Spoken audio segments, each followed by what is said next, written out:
Parents நினைக்கிறது third குரூப்னா படிக்காதவங்க group. நான் அந்த குரூப் தான் கிடையாது. அந்த குரூப் தான் எடுத்து படிச்சேன். அது கிடையாது சார். அது தப்பான கருத்து. கிட்டத்தட்ட 30 வருஷமா போய்கிட்டு இருக்கு. அது தவறுதலானது.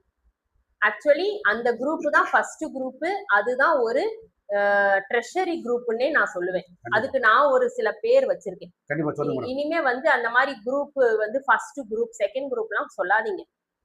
பயோ மேக்ஸ் சொல்லுங்க, இல்ல கம்ப்யூட்டர் சயின்ஸ் வித் மேக்ஸ்ன்னு சொல்லுங்க. அதே மாதிரி அக்கௌண்டிங் குரூப் ரொம்ப வேல்யூவான குரூப். அது ட்ரெஷரி குரூப்னு சொல்லலாம், சார்ட்டர்ட் அக்கௌண்டன்ட் குரூப்னு சொல்லலாம், இல்லைன்னா அதுக்கு ஆடிட்டிங் குரூப்னு சொல்லலாம். இவ்வளவு நல்ல நல்ல பேர் அதுக்கு இருக்கும்போது அதை ஏன் ரொம்ப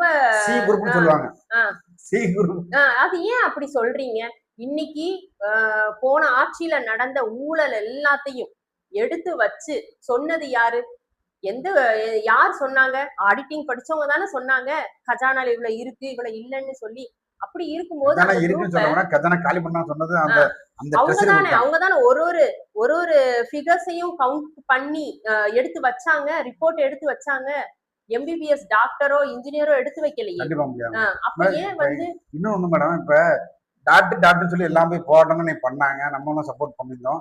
டாக்டர் ஏன் அதுலயே போய் எல்லாம்